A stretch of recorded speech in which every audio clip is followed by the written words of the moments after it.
right, let's hit the field. All right. Just wanted to talk, that's all. It was Sunday, June 9th, and the Yankees were taking on the Dodgers in Game 3 of a 3-game set and trying to avoid the sweep. Luis Gil on the mound trying to continue his historic start. My recap, your reactions coming up next. This is NYY Recaps. Welcome to Yankee Stadium. Just when they thought I was out, they pull me back, kid. All right.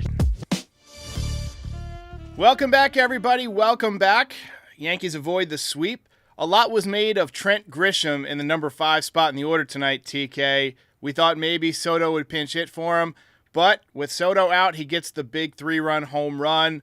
Yankees are able to fight off the sweep. We'll talk about it. Joining me tonight to talk about the series is our co-host from the West Coast, TK. TK, has there been any buzz about this series out there in LA? Well, first of all, it's good to be back. I missed you, man. Is there a little bit of buzz? I've seen some people wear some Dodger gear out here, sure. But LA people are weird. I don't really think they're as diehard as Yankee fans. But that video of all the Dodger fans in the Bronx, that pissed me off, honestly. So next year when the Yankees are in town, we got to pack that place. I'll be there for sure. Yeah, well, I mean, the Yankees kind of do that everywhere too, right? We have fans all over the country, so we kind of overtake opposing ballparks. But before we get to tonight's game, I don't want it to happen to us. That's true. That's fair. It's our territory. But before we get to tonight's game, a couple of things that we got to mention, that we got to talk about in case you've been out of the loop. Yankees eliminated a huge hole in their bullpen this afternoon. They DFA'd Dennis Santana. You're fired. See ya. We also have a red-hot Martian in the minor leagues. Jason Dominguez hit another monster home run today. Live long and prosper, baby. 429 feet. He had 4 hits today. He's hitting 500 since getting promoted to AAA. I'm going to put up his stats on the screen because this is wild. TK, I've been watching baseball for a long time, and he's got one of the best swings I've ever seen. I've been so high on this kid since they signed him. Right now, he is hitting 380 in the minor leagues with his repaired elbow. 6 home runs, 12 RBIs in 71 at-bats. I tell you what, the Martian is for real. He is for real. How do you rectify this situation? Oh, definitely. It's funny. You talk about his swing. There's one swing that I always think about. His debut last year in Houston, and he was hitting from the left side. It wasn't his first homer of his career. I think it was his second homer of his career, and he hit an absolute moonshot to right field in Houston. And the announcer was saying Dominguez with an S, and that still gets on my nerves. It's Dominguez with a Z. Get it right, dude. But yeah, that was an absolute bomb. He has such a silky, just nice level swing. It's like uppercut, but without compromising contact ability. So It's like perfect. I don't understand how he does that, but clearly he's out of this world, as we know. So, I mean, he's just a freak of nature, built like a brick shithouse, the way he walks around. I think he's only like 5'10", right? But he's like 5'9". Yeah, I mean, he's not even that tall, but he's just so compact. His legs are huge, but he's clearly ready. It's clearly evident that he's ready. And the only reason that he's not on the team right now, unfortunately, and I know they were like, oh, we don't want to rush him back. That's just for the narrative. I don't think they've figured out what they want to do yet. I think they're just buying some time, but he clearly deserves to be on the team right now. If it weren't for Stanton's contract, Stanton would not be on the team. Because Dominguez is a more valuable player than Giancarlo Stanton is. And I love Stanton. He's had some great moments for us, but he doesn't play the field. And Stanton, as we know, he has a week of being the best player on the planet. And then it's starting to seem more like it used to be a week and then a week. Now it's like a week he's really good. 2 weeks he's not. I feel like this season now it's 3 weeks that he's not. Those stretches are starting to get longer. And he's just getting older, and it's starting to be a brutal situation. They have to look in the mirror. They're going to eat that. Let me throw this at you. Some sort of platoon situation I think could work because he's a switch hitter. So Dominguez could play for Verdugo when there's a lefty on the mound, because Dominguez hits right-handed against lefties. Verdugo not hitting lefties very well. And then against righties, Domingo would play for Stanton. So Stanton would play against lefties. Dominguez plays against everybody. the advantage of being a switch hitter. I think you could play him in center field, and then when you got a lefty on the mound, Judge in left for Verdugo. That way you're not compromising on defense. Thoughts on that? No, I like that. I see what you're saying. As long as he's getting consistent everyday playing time, that's the main thing. He needs to be getting everyday at bats. If he comes up to the major leagues, as awful as it is, like I'd rather have him getting everyday at bats in AAA than coming up to the major leagues and sitting the bench every game. There'd be no point in that. And also, at least, I guess one positive of being in AAA is really getting his confidence up. I mean, he's just crushing the ball down there, so that's good for that. And he's a young kid, so it's good for his confidence. But yeah, when he comes up, he needs everyday at bats. He needs everyday playing time in the field. Definitely in center, but as you and I discussed, we kind of project him more as a left fielder long term, especially with Jones down there in the minor leagues. We can get into that later about trade deadline stuff, but he just needs everyday looks. That's the main thing with these young guys. They need at bats. They need playing time to get used to what the speed of the game is at the major leagues. And the reason I think Volpe is having such a good year this year is because they gave him that leash last year. I mean, the guy hit 210. They could have very easily been like, I don't know. Like they could have reined it in a little bit with him, but they didn't. They stuck with it, and now that's bearing fruit this season. So I think that with Dominguez, sort of the same deal. You gotta give this kid at bats. All right, so let's get to the recap. Chat is filling up. Let's get it going. By the way, you guys might notice we got pictures of the game instead of highlights tonight. MLB is super protective of their highlights for nationally televised games. We've been having so many copyright issues lately. We decided not to risk it. We got the Getty Images account for a reason. So whole copyright fiasco has, hit me, right as the show was peaking in terms of production value. I was finally creating, I feel, the show that I wanted to create with all the highlights and buzzers and whiz-bam and all that stuff.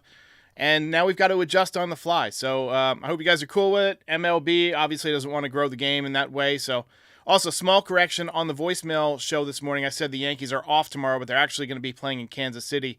I was looking at my schedule, and I think I just looked at the wrong Monday. They have a lot of Mondays off. But anyway, both teams quiet first couple of innings tonight. I thought we might have another 2-1 game. Luis Gil pitched out of a jam. He gave up a double in the second inning, but worked out of it. Bottom three, Oswaldo Cabrera making a bid for some more playing time. That ball is high. It is Shot off the foul pole. That gave the Yankees a 1-0 lead. Fifth home run for Oswaldo. Real quick, TK, what do you think of Oswaldo? You think he should get more PT? Yeah, you should get more playing time, and you should reward him with good play. I think that he's done a very good job. He's a really nice bench piece that we have, a depth piece that we have. He can play the outfield. I don't really think we need him to at this point, just because of who we have on the team currently, but he can in some sort of like emergency situation. So it's always nice to have a versatile player like that on the team. And we can get into Rizzo a little bit, but I think the biggest problem with him when struggling is he's either a DH or a first baseman, and that's it. Yeah. So, that's really the conundrum. Do you want more of Rizzo and LeMahieu, the righty-lefty, or do you want, LeMahieu and at first and Oswaldo, the switch hitter, at third? Honestly, Rizzo at this point looks like he's washed up to me. He just looks so off that I think I would go LeMahieu and Oswaldo at this point. But, yeah, he tagged a pretty good pitcher. Tyler Glasnow is no joke, and he had good stuff tonight. Verdugo followed up with a double. Judge backed him up with an RBI double off the wall. That made it 2-0 Yankees. Gil ran into some trouble, though. He was not immaculate tonight, as he has been. 5 2/3 innings. In the fifth, he gave up 3 hits, including a 2-run double by Mookie Betts to tie the game at 2. Teoscar Hernandez followed up in the 6th inning with his 16th home run of the season. Gil was done after 5 2/3, 5 hits, 3 runs, all of them earned, 1 walk, 5 strikeouts. His ERA jumped up from 1.82 to 2.04, still ridiculous. Look, there's a reason that the stuff that he was doing hasn't been done for like 130 years or whatever. It's hard. It's hard to throw 6 or 7 innings with 1 run every single time. This was the best lineup he's ever faced in his life, and I thought he did fine. I thought he was really amped up early on pitching on Sunday Night Baseball. We saw him spike a couple of changeups at 95 miles an hour. Best lineup he's ever faced, packed house, all the attention. So he was overthrowing a bit. But he came into his own. He settled down. He retired 10 in a row. I think he got kind of fatigued around 80 pitches or so, and that could be part of the whole coming back from Tommy John thing where he starts to fatigue earlier. Maybe he can't go as deep into games. But, he also ran into a red-hot Teoscar Hernandez, but I thought he was pretty solid tonight. Thoughts on Luis Gil? Yeah, just Teoscar Hernandez just killed him all series. I mean, the guy was just on fire. But with Gil, yeah, I thought he pitched pretty well. Also with the Mookie Betts, what was it? The double down the line. That wasn't really a bad pitch. Just that's one of those things. Mookie Betts is a great player, point blank. And Yankee fans know this from his days in Boston. That's why I'm grateful that we never really get to see him anymore out in LA. But guy's just a great player. That's one of those base hits there where you just kind of tip your cap. Yeah, he put a good swing on it. And then Teoscar Hernandez was just lights out this series. He was on fire, and he definitely, I think, pitched very well given the environment that he was in. Like you said, it's a sellout in the stadium, Sunday Night Baseball against the Dodgers. I mean, MLB's just licking their chops about the potential World Series matchup, so all eyes were on him. And I'm glad that he got a little taste of that because I think that's probably the closest that he'll get to a postseason environment in the regular season as of right now. So good that he got that experience. I didn't really feel like the moment was too big for him. Once he was getting in a groove, he retired 10 guys in a row. I don't really think it was a problem. He just started kind of mowing guys down. So just a little bit, stay within yourself. But again, Dodgers are a good team. Hernandez was red hot. The Mookie Betts play, just tip your cap on that one. But all in all, good job. Bottom six, Verdugo and Judge led off with singles. Judge is over 300 now after that horrible April. I guess hitting 415 for a month or so will do that.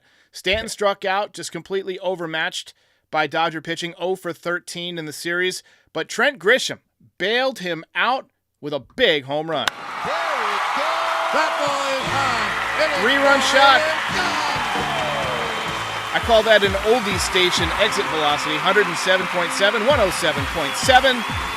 All your favorite hits from the 60s, 70s, and 80s. Austin Wells continues to struggle, so Trent Grisham is in charge of the mustache rides right now. Crowd was chanting, "We want Soto! We want Soto!" Finkel took it personally. But yeah, I thought it was, that was funny. Big home run. That took Luis Gil off the hook for a potential loss. Huge swing of the bat. Now DFA him and call up the Martian. You're fired. Caleb Ferguson stunk tonight, but Luke Weaver came in to pitch. Trevino made an awesome play behind the plate on a bunt. After he got kind of tripped up, should have been interference, and then there was a bunt. He got up real quick, and that's the platinum glove defense that he gives you. And then Gleyber Torres turned a 4-4-3 double play to get out of the inning.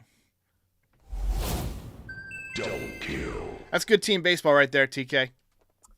Oh, yeah, and also I definitely think that was interference. I know that the batter can stay in the batter's box and it's fine, but he kind of went out over the plate, if you noticed, and then Eduardo Perez kind of hating on the Yankees all night. I was not really a fan. He said some stupid shit tonight, and he was saying oh, I don't see interference. And I was like, it's not so cut and dry. The guy was literally leaning over the plate and kind of going into the path. And I thought that the Yankees had a legitimate gripe there, but not enough, obviously, to review the play. I don't think that's a reviewable play, but right.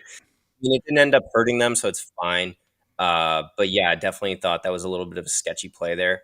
But yeah, Caleb Ferguson, dude, I'm kind of all season. I know they DFA'd Santana and he wasn't doing so well, and kind of happy about that. They brought back Marinaccio, old friend. He had good numbers in AAA, so let's see if he can continue to have success at the major league level. But all in all, I think the Yankees are short of lefty in the bullpen because Ferguson is not it. And when they figure out what they're going to do about that, that guy's going to get DFA'd. Oh yeah, for sure. Sorry. Luke Weaver, pretty good tonight. DK, I'm a believer in Weaver now. Mm-hmm. It's amazing what they've done with him. He was 97. I don't remember anything close to 97 last year, and he started up in zone, so it looks pretty good. Bottom 8, Aaron Judge with an absolutely titanic home run. It's another home run for Judge. All rise indeed. The Judge. Here comes the Judge. 24th home run of the season. 3rd home run in 2 games. And he hits really, really well in KC. You remember that year that he hit 62? He went absolutely berserker in KC. I think he hit like 5 home runs in 3 games or something like that. And it's really hot out there, and the ball is really traveling.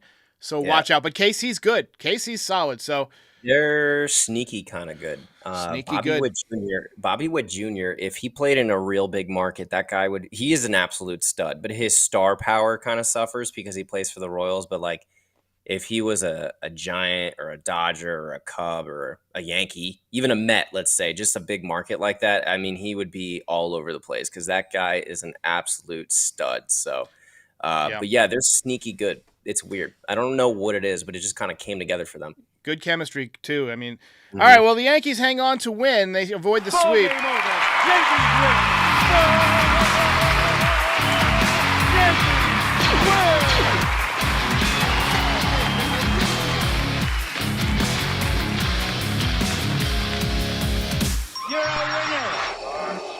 All right, so next on the agenda, after we watch George Costanza with his little shimmy, the girls love that here in New York, we're going to hand out the belt.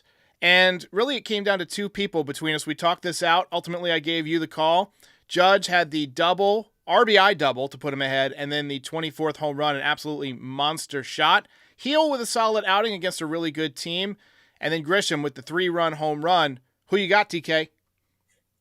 All right, I'm going to give you my answer, but I'd like to rationalize it a little bit for the people. I decided to go with Mr. Trent Grisham, who decided to embody Juan Soto. Now, the reason I picked Grisham, first of all, the "We Want Soto" chant during the at-bat just like added to the moment for me, but that was really the big part of the game. It was the go-ahead shot. It really got the crowd back into it.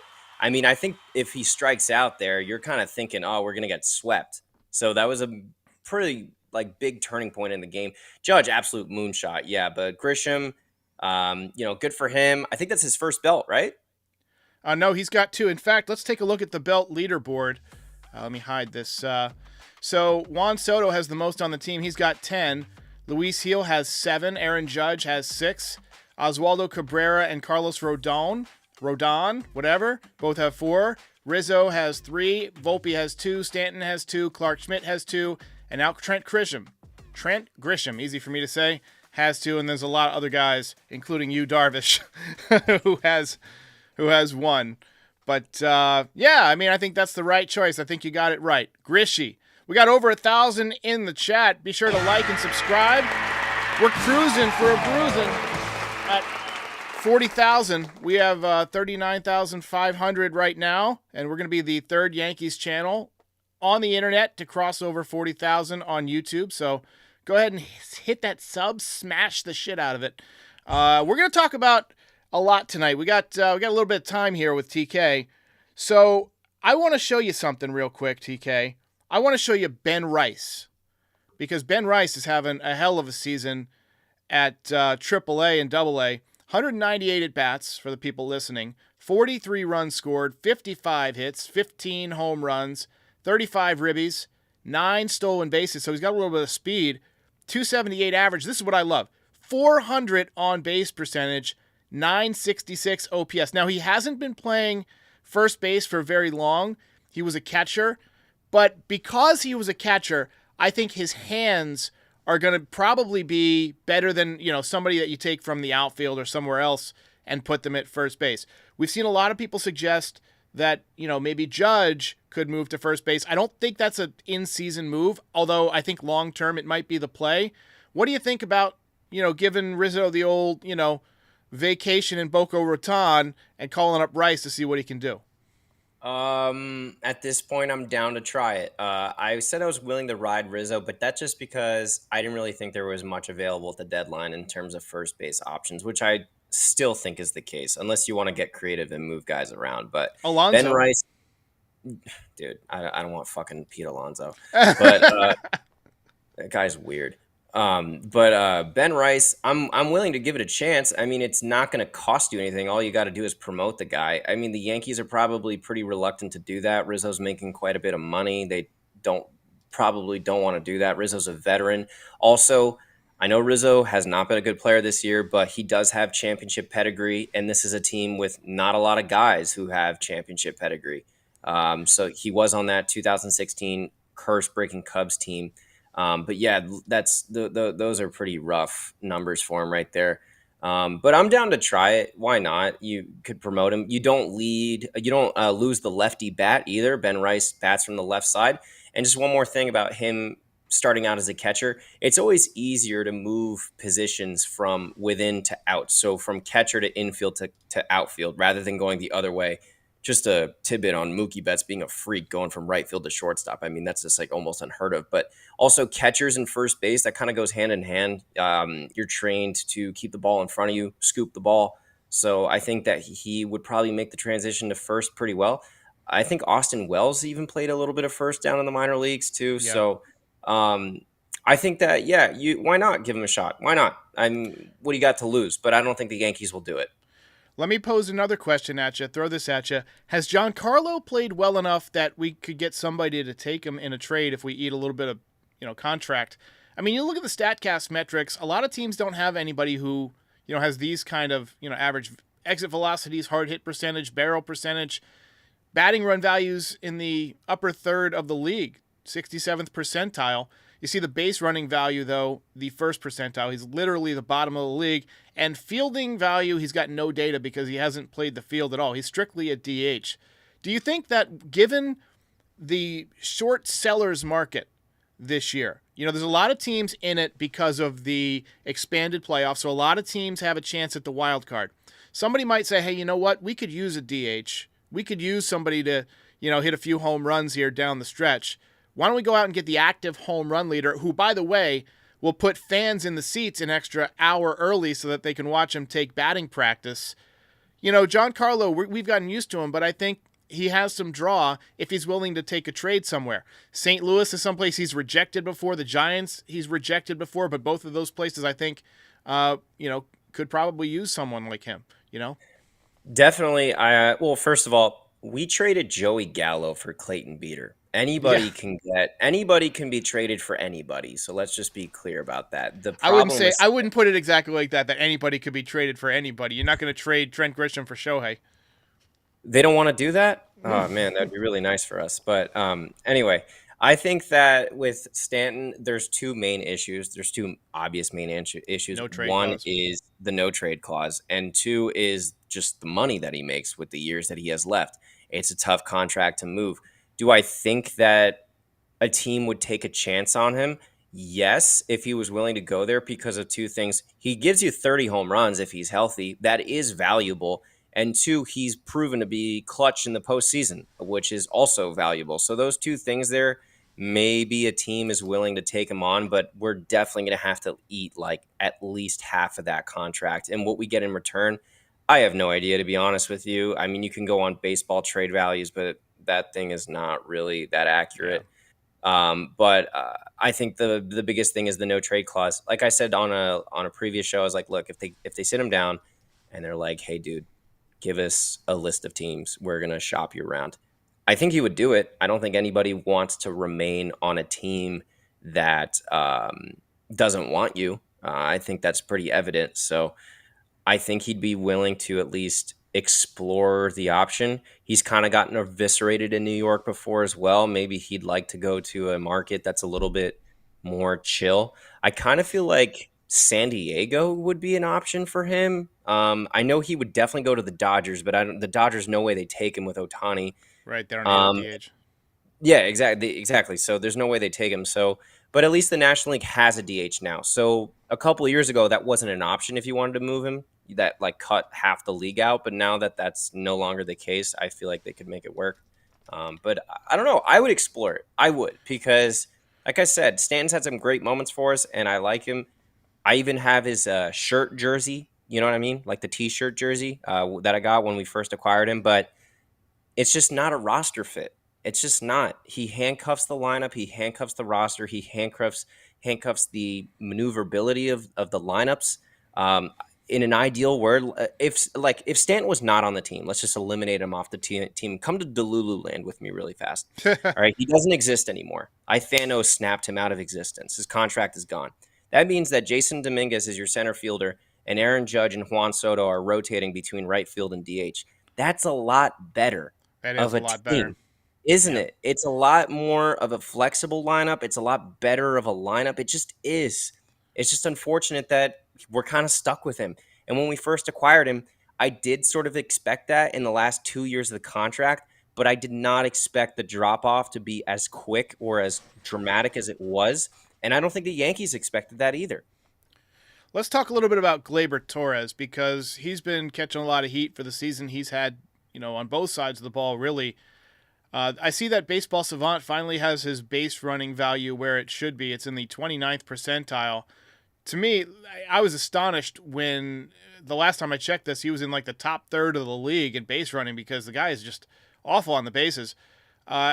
You look at the numbers here, and he's well below average in pretty much everything. And also the statistics are 229 batting average, 5 home runs, 305 on base percentage, 643 OPS. I feel like he's been swinging the bat a little bit better, but I wouldn't hesitate to move him in a second if you had anybody to replace him with, right? I don't know what they're going to do with the Gleyber situation. I think a very easy to replace him is you trade Everson Pereira to Miami for Jazz Chisholm Jr. to play second. But I hasn't think they Chisholm would- been playing center field? Like, I know he can He play has. second base, He but he was has. bad. He has, but he came up as a second baseman. He's a better infielder than he is an outfielder. I think he could do it. He's that athletic. Also, maybe you want to look at McMahon and sort of move things around. They could make it work. There is a player that they could plug in there, but they would have to make a trade. If somebody's willing to take on Gleyber Torres, yeah, I've kind of had it with him. My dad and I say that he has the lazy-itis. Yeah. He just has that kind of. Robinson Cano had a little bit of that demeanor, but at least Robinson Cano was like one of the best players in the game when he was with the Yankees. I mean, Gleyber Torres, I feel like whenever he makes an error, it comes back to bite them. Like there's a big inning that gets out of control every time he makes a big error. And I think that also that kind of weighs on a team. It almost makes you feel like this guy's not pulling his weight. I know I'm almost positive they all love him in the clubhouse. There hasn't been any reports that they don't. I think that they all love him. Soto loves him. That's besides the point. But I definitely think that sometimes his play in the field is very frustrating, especially defensively. I don't care that he's had, 14 of his last 16 games now, he's had a hit. I don't care. That's been the story with Gleyber Torres since he's been a Yankee. He's hot for a little bit, then he sucks, then he does something annoying, then you get annoyed, then he's really good again. The only year that he had where he basically lived up to the hype of being a top prospect was the year he hit 38 home runs in the juice ball era. And that's just never going to happen again. But I definitely think that, NYY News Numero Ruben said Chisholm was moved to center field because of Reyes and other infielders. They had a lot of infielders. That's why they moved him out there. I definitely think he can play second. I looked at his defensive metrics there. He came up as a second baseman and they moved him to shortstop, which usually means that you're too good of a fielder to play second. And that guy's just a freak athlete. I'm sure he could do the job. I think it's a fit on the roster, and he makes no money, and they have 2 more years of control for him after this year as well. I would rather have him than Gleyber Torres. I just would. And I don't think the defensive downgrade from, like, you're worried about him playing second. Torres is kind of a terrible second baseman to me. He's a terrible base runner. At least Chisholm has got lightning speed, so you're fixing that too. I think it just makes too much sense, and you don't really have to give up much for him. They'll take Everson Pereira. It's an easy headline guy to deal out. He's our 5th best prospect. He doesn't have a place on the team for the future. Deal him.